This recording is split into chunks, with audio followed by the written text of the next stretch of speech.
Welcome to Moessieurs, for this video dedicated to the Montage M and MODX M John Melas Performance Editor.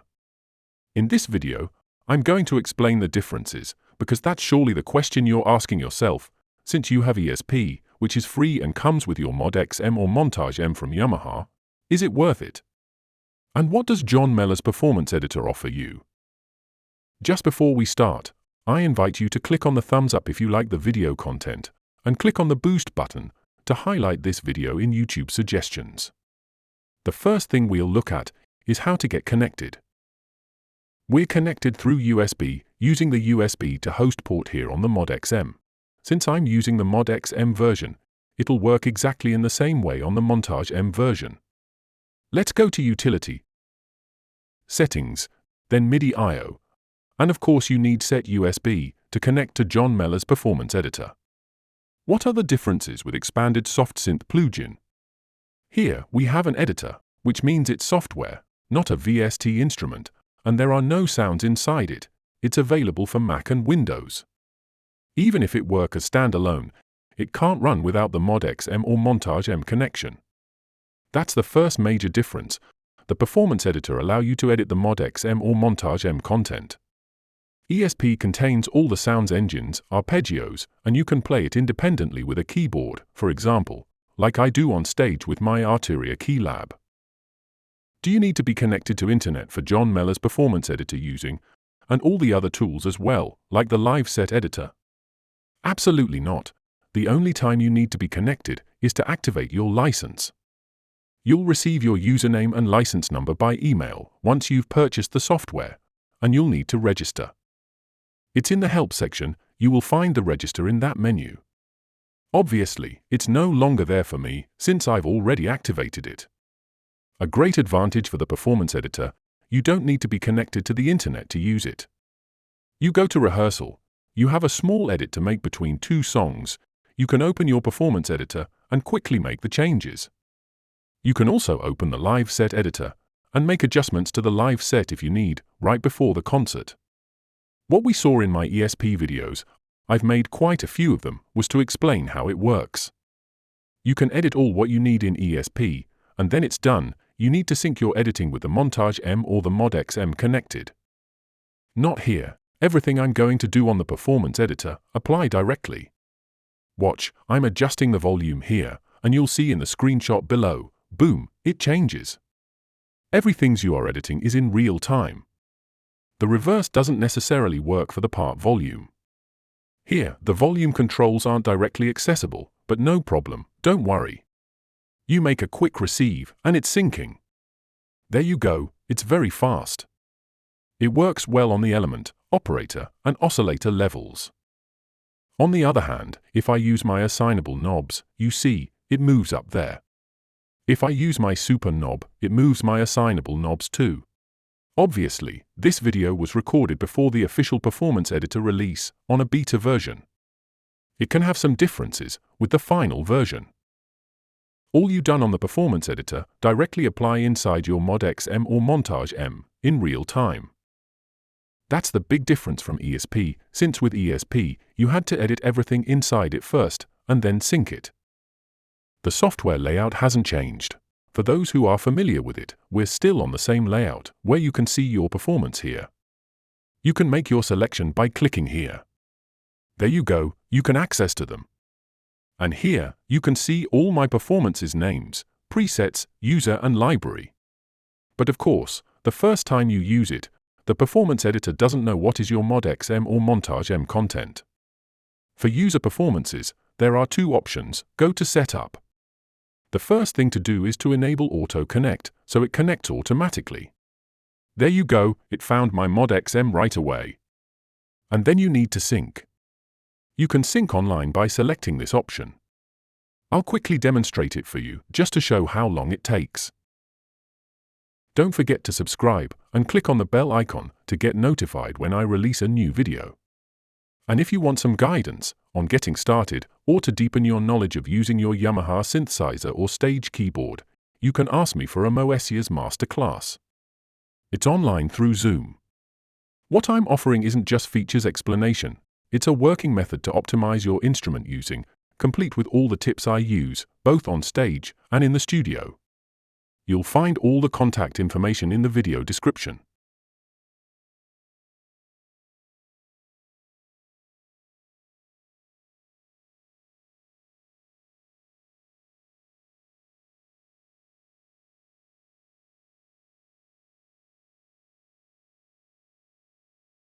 It's still pretty fast. You can sync your libraries too. Otherwise, for user banks, there's an even faster way. Before selecting Import Username, from your MODX M or Montage M, save an user file. Select that user file on your computer. It allows to import all your user performances names. By a left click, you can browse on your content. Through your user banks and presets, of course. You can see them in this large screen. You can search into our libraries as well. If you right-click, you get this search menu by name. Let's try VP Soft. For those following me, you know it's a sound I really like. There it is. It appears directly on screen. It works the same way when you want to change a part. Left-clicking opens the menus like this. Right-clicking opens the search menu, and then if you want to search by category, you do it like this. You can filter by name. It's pretty fast, and it's laid out pretty well too. Here, we have a common section view with the essentials here in general. You have several tabs available. It's organized in a different way than on the MODX M or Montage M screens. It's by section. It's a bit more sound design oriented, where you can see settings for all parts. If you want to make a split, it's not complicated. I just right-click, see, it looks like this, and you'll hear my sound.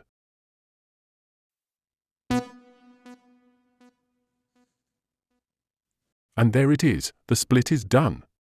It's really super simple and fast to make splits. You have the 3-band EQ, insert effects, everything is accessible.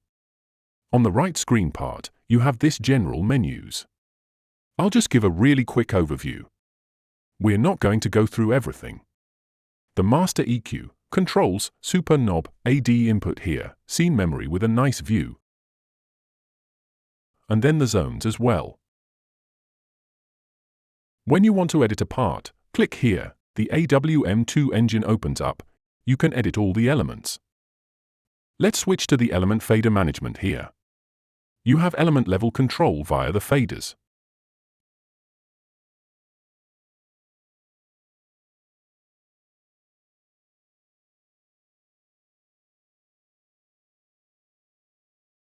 You can see all 128 elements available in groups of 16. You need to enable the extended element view. You have access to absolutely all the editing parameters, with the advantage to see several elements on one screen to compare. There is an FMX editor, a drum kit editor, and of course an ANX editor as well. In this ANX editor, you're going to find one of the reasons why it's so interesting to use the Performance Editor. On this side, we have an initialize function, open, and then save. What does save mean? It means that, if I edit an ANX sound, I can save it separately in John Melas Performance Editor format on my computer. You'll be able to reuse it whenever you want. That means, you do your ANX, FMX, or AWM2 editing. You create an awesome electric piano sound. You can save it, because you know it'll fit into most of your mixes. You have it right here for the FMX, or the AWM2 parts. You right-click, and you have Save Part to File, or Load Part from File. You can import performances. You can import performances from a file too. You can do a lot of things that are very handy. The Arpeggio view is here.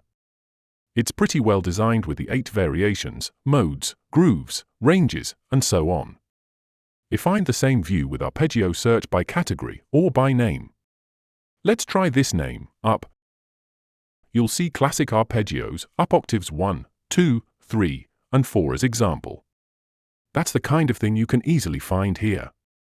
Let's go back to the ANX part editing.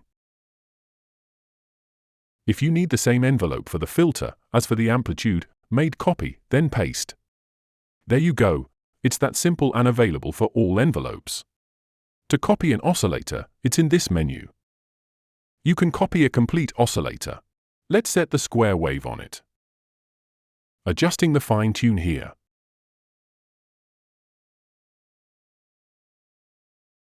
I click Copy, go to Oscillator 2, and then click Paste. It's not just in the modifier section that it copies, you can see it copied everything. You can copy and paste a lot of things that are not all fully available on the Montage M or MODX M screens. Let's see what you can copy and paste. Go to this Edit menu. You can copy the reverb effect. That means you can go, for example, and choose one other performance reverb. I'd have to store that performance. I'm going to find, let's say, this performance. I really did a great job editing on the reverb. Let's do copy. I'll gone back to my other performance. That's the same reverb type, but not with the same values. Let's do Edit, Paste Reverb.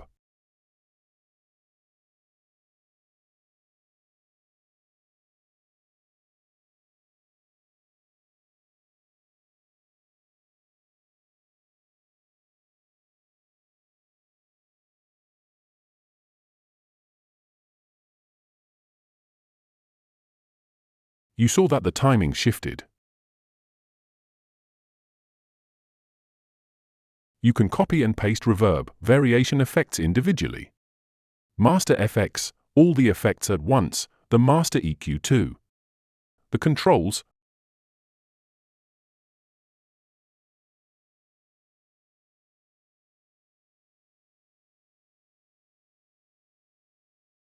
motion sequences too, the super knob, the motion sequence lane, the AD input, all of that. Not all these settings can be copied on the MODX M and Montage M from one performance to another. You can do them with John Melas Performance Editor. As another example, you can easily copy scene memory. I'm not going to walk you through the whole process. And for zones as well, you can copy and paste entire zones. This allows a lot of flexibility. It's smooth, we're on a computer.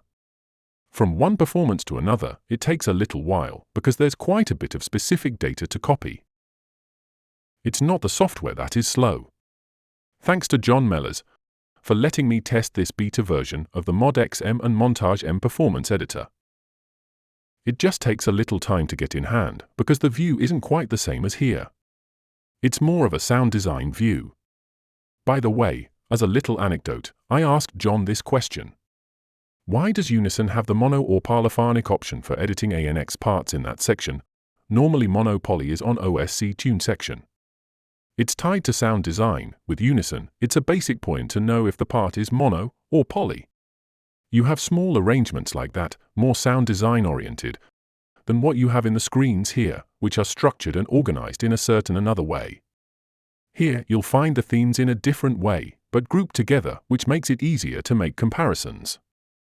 See you very soon for a new Moessieurs video. Stay tuned to the Moessieurs channel.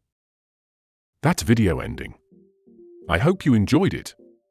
I hope you found the content interesting.